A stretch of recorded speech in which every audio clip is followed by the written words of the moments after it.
Hey, this is Ree here. Thank you so much for joining me. I really appreciate everyone. Thank you so much for liking and subscribing. It really helps me a lot. Don't forget to check out my website, paradoxastrology.com. Book your consultation today. I can help you with anything. And if you would like more exclusive occult videos that I don't post on YouTube, consider subscribing to my Patreon. It also helps support this channel.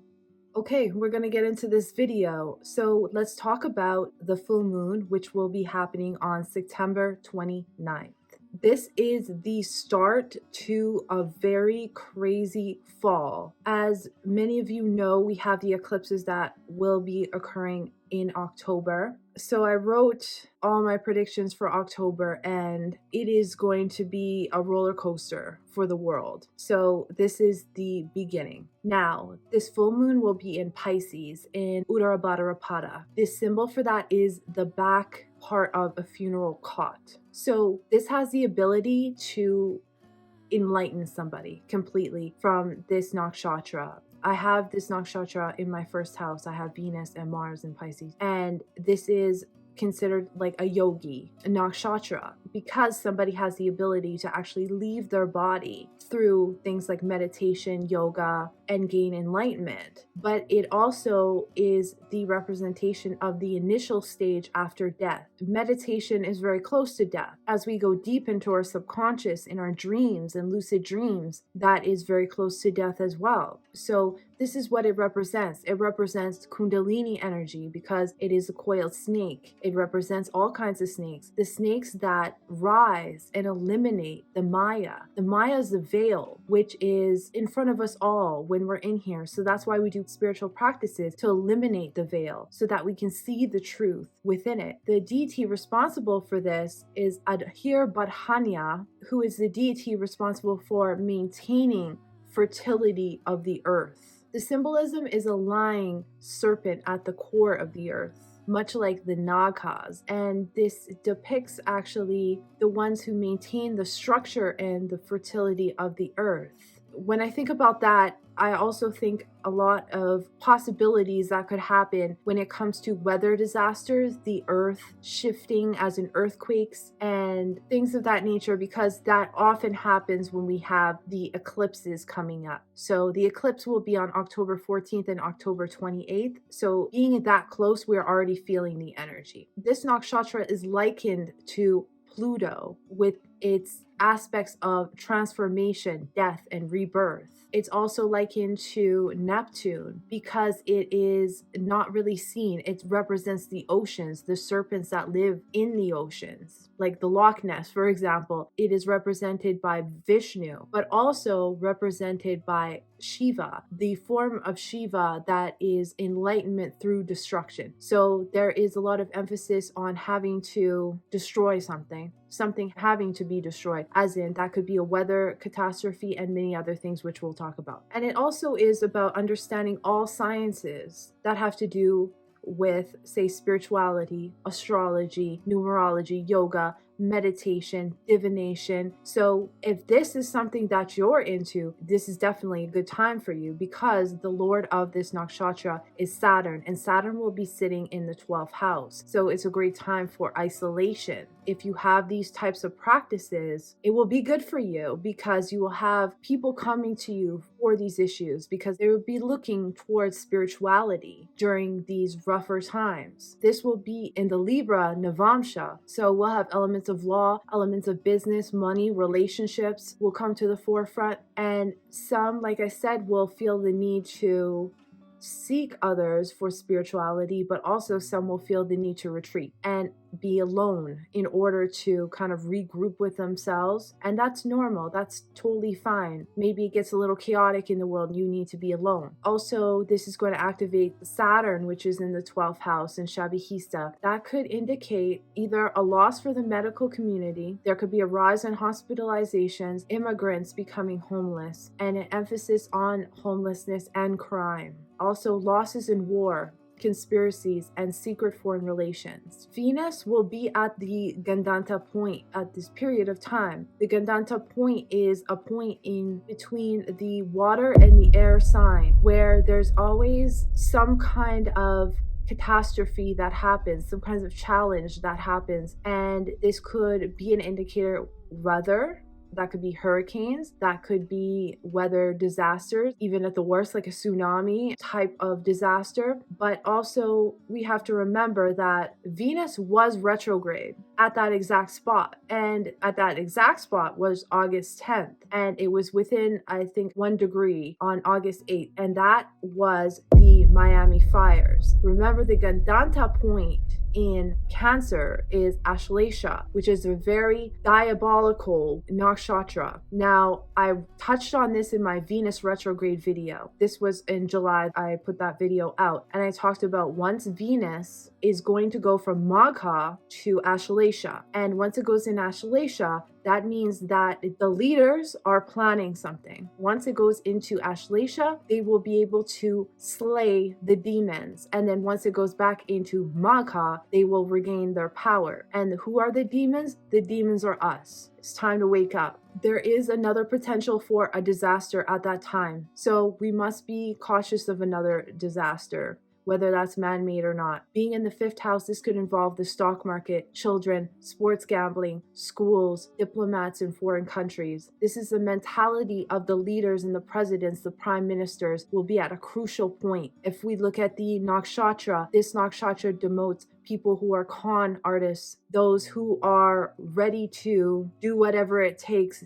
that's diabolical, that's even demonic. So we have to be very cautious of that. When it comes to this nakshatra, where the moon will be in Uttara Bhadrapada, the professions that this deals with is electricians, anything to do with electricity, experts in chemotherapy, radiation experts, astronauts, astronomers, anything to do with space, astrologers, pilots, radio operators, those who work in film and TV, movie stars, trendsetters, photographers, physicists, drug and pharmaceutical industry, professions dealing with production and distribution of alcohol, drug dealers, pushers, recycling industry, petroleum, automobile industry. All of these things will be affected and could see losses, except for the spiritual side. Yes, there could be losses for some, but the spiritual side will be a refuge for people. The sun at the same time will be in Hasta, which is in Virgo, which means that this is going to bring about health matters, enemies, obstacles. Also, this is still connected with palmistry, astrology, and there is an emphasis on secrecy and determination, but also fraud and deception. So due to things not being able to be let go of, this will be causing aggressive tactics by leaders. The 2nd house will have Jupiter and Rahu at the Gandanta point, and this means the financial condition of the countries, the revenue, the national budget, national wealth, the economy, material prosperity, banks, trade, stocks. There is a mass transformation on these subjects, and some old ways will be dying out. But also this can be an indicator of either it will happen at this time or the upcoming financial crash, because I see that coming for the eclipses. And I'll have a video about October coming out right after this video, so you can definitely check back and I'll explain that. Also, I mentioned the Venus at the Gandanta point can also indicate romantic relationships, entertainment industry, sports, gambling is all at a crucial point, and unexpected events can occur and challenges also may arise for individuals. The 7th house, we have Sun and Mars. Many will have power and courage to go after what they want. So this is going to give you determination and willpower in business. So that's great for a lot of people. So use that to propel you to a next level, but it's not favorable in relationships. So some may feel dominated by their partner or be dominating themselves, especially because Mercury will be 12th from Virgo, which is indicating a conflict or an ending in a certain relationship due to these types of conflicts. Now, when it comes to the world, this can be in the field of war, combat, aggressive acts. Mars is a general to the sun. The sun is anyone in leadership, anyone in top roles, leading roles, and this can be in entertainment as well. So the leaders of countries will be acting aggressively in the matters of money, using laws and combat to combat public enemies and foreign affairs foreign disputes, policies, foreign trade, and crime. Some leaders will be cooperating with each other, but only because they have to. There is still an element of mistrust among them, and there will be use of weapons involved. This will be a wake-up call to many, and it will continue on, unfortunately, till the beginning of next year. Now, the merchant class may be affected by this. The businesses that this can affect is anybody that uses their hands. This can be anyone from manual laborers to gymnasts, performers, any production, publishing, printing, carpenters, to tarot card readers, to farmers, agriculturalists, food production, distribution, barbers, hairdressers, hairstylists, amusement parks, newsreaders, martial artists, stockbrokers. I'm just trying to get the main ones out for you. Doctors. So there's a wide range of types of people that this is going to affect. I looked at the charts of the US, of Canada, and of India because those are the major ones that watch me, and there seems to be a lot going on there. I'm going to add more charts as we go. It's just a lot for me to look at in one time, but I will. I promised a lot of you I will, and I will. So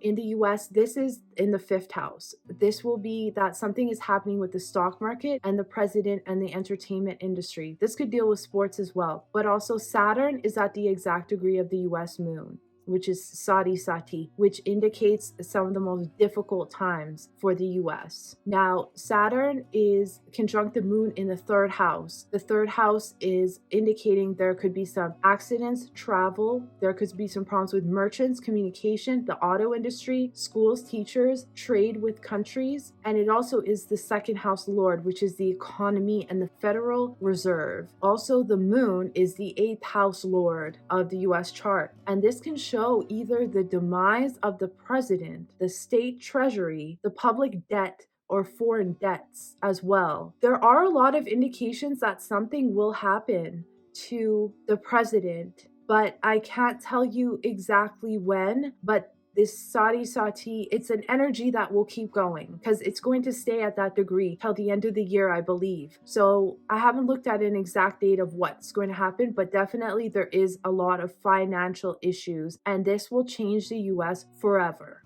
This is a life-changing transit. This is not something that happens that often. So it is something that we have to pay attention to. There also is a risk for trading in stocks. There could be new medical discoveries in the US and a risk of war or national disasters. Mars is also conjunct the natal Saturn of the US, which is in Chitra in the 10th house. That is an indication that something major is going to be happening to the reputation, to the country, or the prime minister. This could be an accident. This could be many different things. So there is something huge happening. And also Chitra is where the eclipse will happen as well. So whatever happens during this moon is a precursor to what will happen in the fall. And so stay tuned to that. There also is a risk of a national disaster in California, just because that happened last time when we're near this degree. I think that will happen more in the beginning of next year, but there are indications of a national disaster happening this year. Also, there was a huge financial collapse that happened in the 1980s, and I'll talk about that in my next video. I talked about that in the US video that I made previously. You can check that on my channel, What's Happening with the US. I talked about that and how I foresee a financial collapse happening end of this year. So for Canada, there is huge problems in regards to Justin Trudeau and the United Nations. This is conjunct natal Mars in the 8th house of his chart, and that is a risk of war. And he is also in Mars Rahu Dasha. This is very concerning to have who is that aggressive to be in a Mars Dasha and a Rahu Dasha. Rahu makes you very obsessed with power. So not only do we have a prime minister who is not caring about his country, he is completely overtaken by Rahu. Rahu messes with your mind completely. So if you are on the sociopathic level and you have a Rahu leading you, it is going to lead down a very destructive path. And I'll make another video just about that. This moon will be happening in Canada's 12th house. So that is indicating a lot of losses. Now, India, this will be happening in the 11th house. This is the house of national aims and goals and alliances. So they will be focused on that right now. There's a lot other things going on with India as well, because Rahu is at the Gandanta point in the 12th house. So that's why we're seeing all of a sudden this surge of a virus, but it's hard to know what's real. But I'm just reading what the chart is. Believe me, I know the agenda going on, but just from the part of the chart, the 12th house equals hospitalizations, but it also can indicate war and losses as well. So that's why we see a lot of the countries right now, because the US, the 10th house is getting activated and the monetary system is getting activated. We have Canada getting activated in the Gandanta point. Rahu is in its first house. So this is very crucial to Canada. Something major is about to happen. And then we have the Gandanta point in the 12th house of India. This last part of the year and next year is going to change all of these countries forever. That's just a little bit of what I see in the chart. I thank you so much for listening, and I'll see you in the next one.